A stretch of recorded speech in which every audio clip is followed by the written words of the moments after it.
મોટી બા, હવે મારું જ મન આ ઘરમાં રહેવા માટે નથી માનતું. અને અહીંયાથી બહાર નીકળીને પણ શું ફેર પડી જશે? અયાન એકવાર શાંતિથી વિચાર કરી જો. તારી મમ્મી તારા માટે હંમેશા સારું જ વિચારતી હતી. એમના કેન્દ્ર બિંદુમાં તું જ હતો, તારી જ આસપાસ એમનું વર્તુળ હતું. એ તો માત્ર તને આ ઘર અને પરિવારનો હિસ્સો બનાવવા માંગતા હતા. જો એમની ઈચ્છા જાણ્યા પછી પણ તારે આ ઘરમાં ના રહેવું હોય અને અહીંયાથી નીકળી જવું હોય તો તું જઈ શકે છે.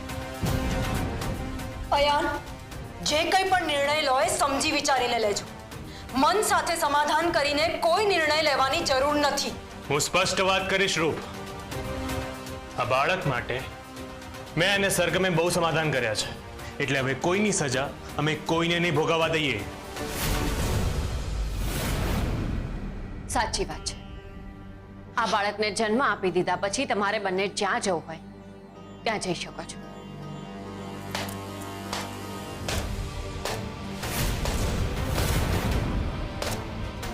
વાહ, આખરે સ્વાર્થ બહાર આવી જ ગયો ને.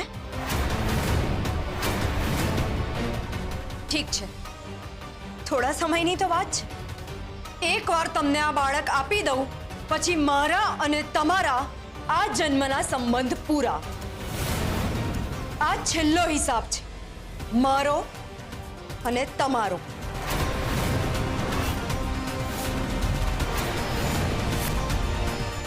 તને ભલે એમ લાગે કે હું સ્વાર્થી છું અને આ બાળક માટે જ તને અને અયાનને આ ઘરમાં રાખું છું, પણ હાલ જો તમે બંને આ ઘરની બહાર ગયા ને તો આ જીવન અમે બધા તમને ગુમાવી બેસીશું. આ બાને તું આ ઘરમાં તો રહીશ ને, એ જ મારા માટે બહુ છે. જન્મના સંબંધો આ રીતે પૂરા નથી થતા રૂ, એ તને ક્યારેક તો સમજાશે.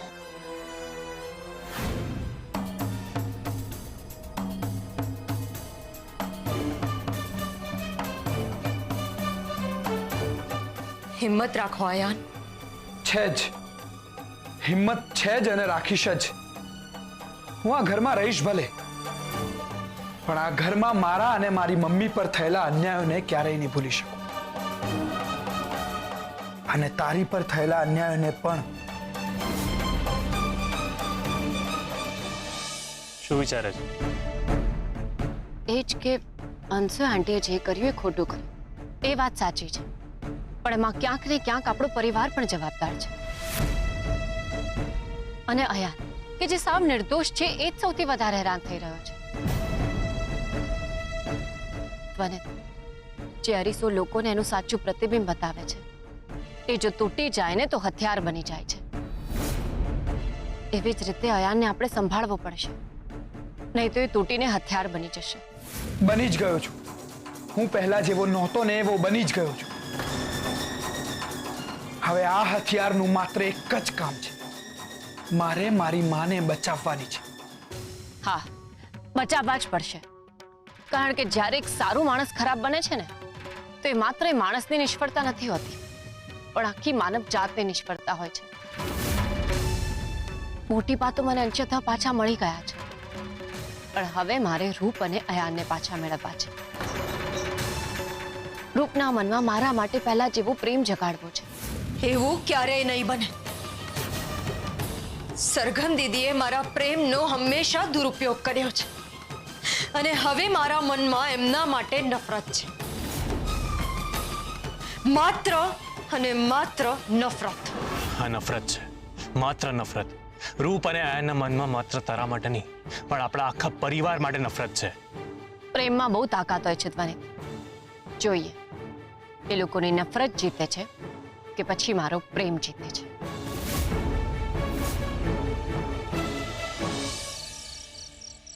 અમે એમને પૂછ્યું કે કોણ છે, ક્યાંથી આવ્યા છે, એમના માનું શું નામ છે, એમને કશું જ ખબર નથી. તમારે કોઈને કશું કહેવું છે? હું આજે વાળ કપાવીને જ રહીશ. મારી માની ઈચ્છા હું પૂરી કરીને જ રહી. હું મારા ભૂતકાળમાં જતી રહી હતી.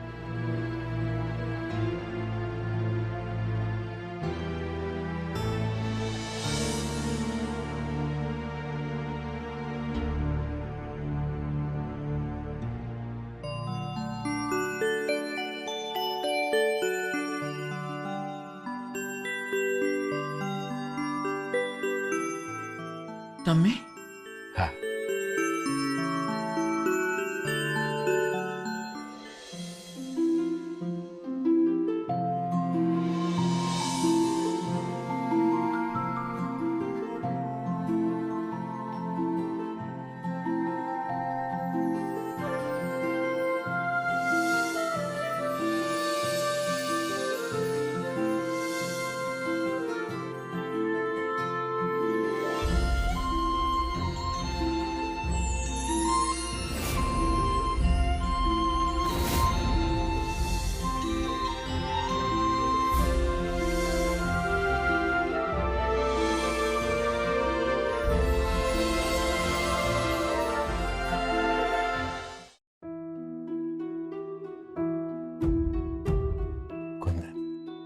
યાદ આવે છે? થોડું થોડું. કુંદન, વિરહ એ પ્રેમના પાયાને વધારે મજબૂત બનાવે છે. માણસ માણસને કેટલો પ્રેમ કરે છે એ વિરહની વેદના જ બતાવી શકે. માણસ માણસને ગુમાવી દે ને પછી જ એનું સાચું મૂલ્ય સમજાય છે. ખરેખર કેવો સમય હતો એ. મને વિશ્વાસ નથી આવતો કે મારી સાથે આવું થયું. થઈ શકે કુંદન. જો ભગવાનની સાથે આવું થઈ શકતું હોય તો આપણે તો એક સાધારણ માણસ માત્ર છીએ. પણ મને એ વાતની ખુશી છે કે ભગવાન સમય આવે બધું જ ઠીક કરી દે છે. બધું જ ભૂલાઈ ગયું હતું. પછી શું થયું એ મને ખરેખર કંઈ જ યાદ નથી. આ સાચું તો એ છે કુંદન કે આપણે બંને એકબીજા વગર અધૂરા છીએ. પતિ પત્ની વચ્ચેનો પ્રેમ અને એકબીજા પ્રત્યેનો વિશ્વાસ એટલો મજબૂત હોવો જોઈએ કે ગમે તેવી પરિસ્થિતિ આવે પણ ડગમગે નહીં. સાચી વાત છે તમારી.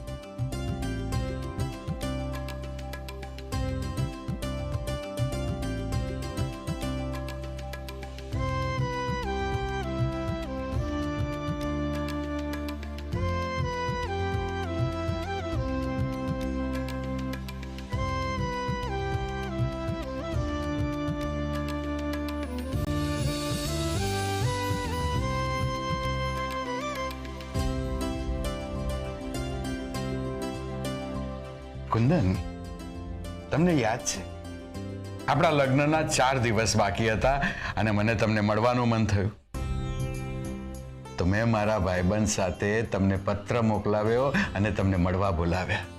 તો તમે બધાથી છુપાઈ અને મને મળવા માટે આવ્યા હતા. આપણે બંને ગામની બહાર તળાવની પહાડ પર બેઠા હતા અને પછી અચાનક તમારા મોઢામાંથી ચીસ નીકળી ગઈ. હું ગભરાઈ ગઈ અને સામે જોયું તો કાકીબા.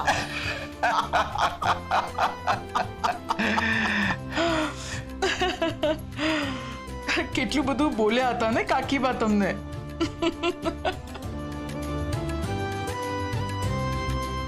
કુંદનને કાકીબા યાદ આવ્યા. આ ઘટના ઘટી ત્યાર પછી એટલી તો ખબર પડી ગઈ કે જીવનમાં જે પળ ખુશીઓની આવે એ પળને ભરપૂર જીવી લેવી જોઈએ. હા કુંદન, સમય ગમે ત્યારે બદલાઈ જાય છે અને સાથે આપણી યાદો પણ. તમારા મોઢા પર સ્મિત આવી ગયું. એ વાતની ખુશી છે કે તમને યાદ આવવા લાગ્યું છે. મને માફ કરી દેજો તમે. મારા લીધે બહુ સહન કર્યું છે તમે. અરે માફી શેની કુંદન? એમાં તમારો કોઈ વાંક નહોતો. જે પણ થયું એ બધું અજાણતા થયું છે. હવે જિંદગીની છેલ્લી ક્ષણ સુધી બસ આ હાથ ના છૂટવો જોઈએ. કુંદન, આપણે બંને જિંદગીના એક એવા વળાંક પરથી પસાર થઈ ચૂક્યા છે કે ભગવાન દુશ્મનને પણ એવો વળાંક ના બતાવે. બે પ્રેમ કરનાર વ્યક્તિ ક્યારેય અલગ ન થવા જોઈએ. એ જ તો કહું છું કે એક વાર તો તમારો હાથ મારાથી છૂટી ગયો છે, પણ હવે નહીં. બસ થોડો સમય આપજો મને આ બધું યાદ કરવા માટે. મેં ક્યારેય તમારો હાથ છોડ્યો નથી અને છોડીશ પણ નહીં. અને રહી વાત સમયની, તો સમય સમય જ છે. બસ હવે ભગવાન જિંદગીના છેલ્લા શ્વાસ સુધી આપણને એકમેકના રાખે. રહીશું, જરૂર રહીશું. તો પછી આજે દિવાળી છે તો દિવાળી મનાવીએ. દિવાળી? હા, રૂપ અને અયાનની પણ આ ઘરમાં પહેલી દિવાળી છે, તો આપણે સાથે મળીને મનાવીએ. ચાલો. ચાલો. એક મિનિટ. શું થયું? મારે કામ છે. કુંદન,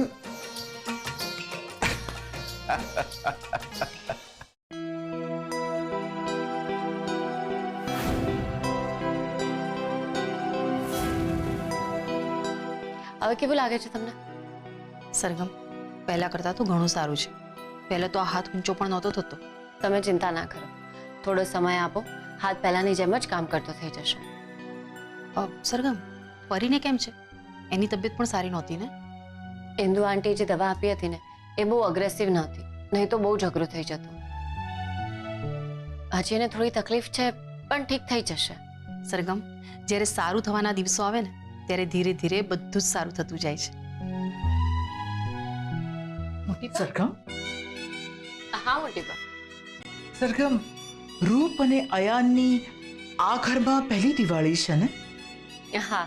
તો ઘરમાં વહુની જો પહેલી દિવાળી હોય તો આપણે શું કરીએ છીએ? મોટી બા, આપણા ઘરમાં વહુઓની પહેલી દિવાળી હોય ને ત્યારે તમે વહુઓને બહુ જ બધી ગિફ્ટ આપો છો. પહેલી દિવાળી નામ સાંભળતા જ મને મારા સાસુ યાદ આવી ગયા. એમણે મને પહેલી દિવાળીએ આ પાટલા આપ્યા હતા. મોટી બા, તમે મને પહેલી દિવાળીમાં આ આપ્યું હતું, યાદ છે ને?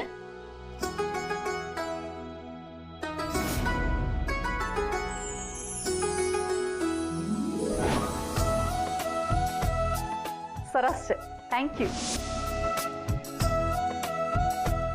તો હું એમ કહેતી હતી કે જો આ દિવાળીએ આપણે રૂપને સોનાના પાટલા આપીએ તો? હા, તમે લઈ આવું, આપી દઈશ. ઠીક છે. રૂપ, આજે દિવાળી છે, આપણા લગ્ન પછીની પહેલી દિવાળી. હા, હું કશું જ નથી કરી શક્યો ને, એક પતિ તરીકેની કોઈ ફરજ નથી નિભાવી શક્યો ને. અયાન, તમે મારી સાથે છો એ જ મારા માટે બહુ છે. અને રહી વાત એક પતિની ફરજની, તો તમે મારા માટે શું નથી કર્યું જે એક પતિ પોતાની પત્ની માટે ન કરે? રૂપ,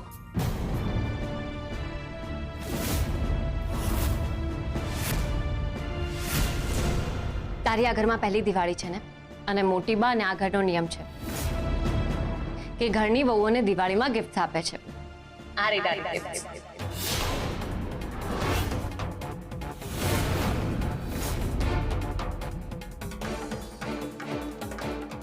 નથી જોઈતી મારે કોઈ ગિફ્ટ.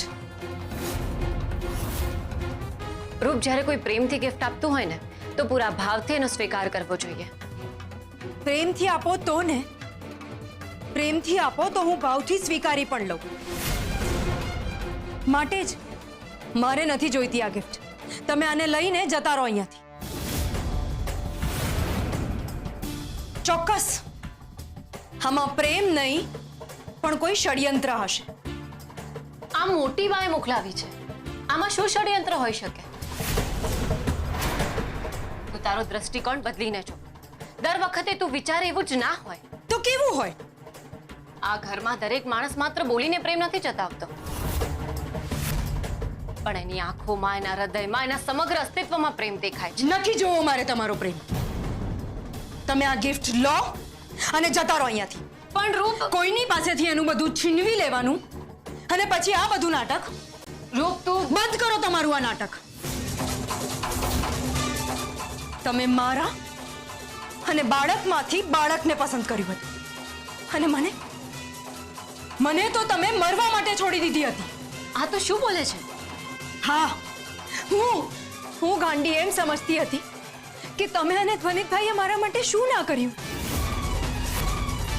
પણ સાહુકારે જ્યારે મારા પેટ પર લાત મારી અને હું મરવા પડી ત્યારે તમે ડોક્ટર સામે બાળકને બચાવવાનું કહ્યું.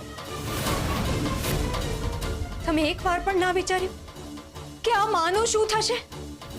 જ્યારે સત્યની જાણ ના હોય ને તો વાત ના કરાય. હજી કેટલું જુઠ્ઠું બોલશો તમે?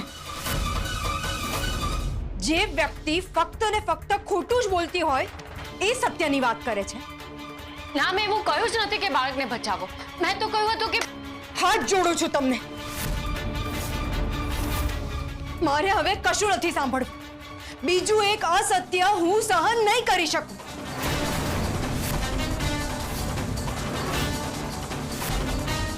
ઠીક છે, તારે સત્ય નથી જાણવું તો હું પણ કંઈ નહીં કહું. પણ એટલું ચોક્કસ કહીશ કે હકીકતમાં તું સત્યથી બહુ દૂર છે અને જ્યારે તને સત્યની જાણ થશે ને ત્યારે તારા હાથમાં કશું જ નહીં રહ્યું હોય.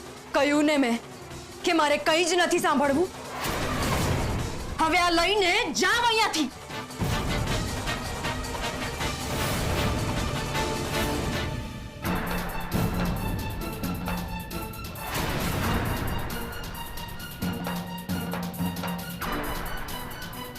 ડૉક્ટરે કહ્યું કે રૂપ અને બાળક બંનેમાંથી કોઈ એક જ બચી શકે એમ છે. પછી શું થયું? સરગમે એક પણ સેકન્ડ વિચાર્યા વગર એવું કહી દીધું કે ડૉક્ટર તમે રૂપને બચાવો. ધ્વનિતે મને મંદિરમાં કહ્યું હતું કે એ દિવસે સરગમે રૂપને બચાવવા માટે કહ્યું હતું, બાળકને નહીં. પણ આ સત્ય હું રૂપને નહીં કહું. રૂપને જો સત્યની ખબર પડશે તો એના મનમાં સરગમ માટેની અને આ ઘર માટેની નફરત દૂર થઈ જશે. અને આ ઘર માટેની નફરત મારા કે રૂપના હૃદયમાંથી જાય એ હું નથી ઈચ્છતો. મને પણ મમ્મી એવું જ લાગ્યું કે મેં તો તને ગુમાવી જ દીધી. મમ્મી, હું વધારે તો નથી જાણતો, પણ બસ તને એટલું કહીશ કે માં વિના સૂનો સંસાર.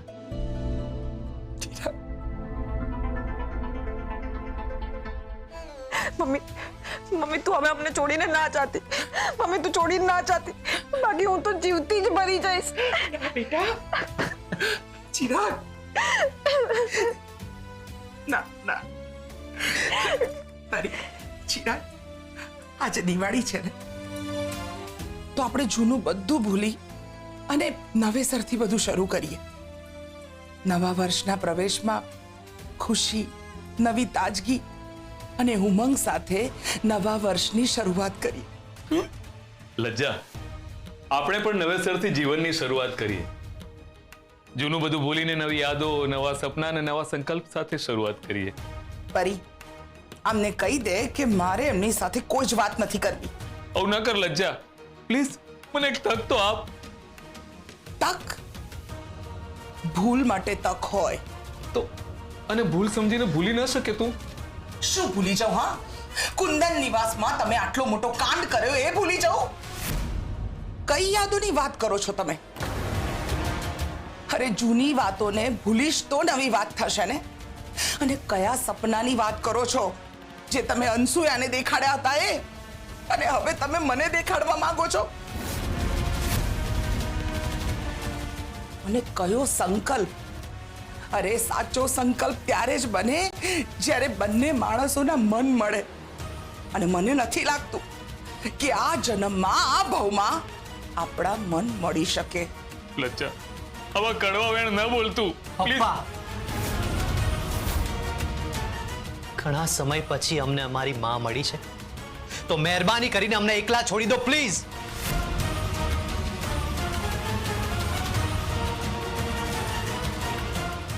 ચિરાગ, પરી, જો એ આપણને એકલા ન મૂકે તો આપણે એમને એકલા મૂકીને જતા રહીએ. ચાલો ચાલો યાર. લજ્જા, ચિરાગ, પરી.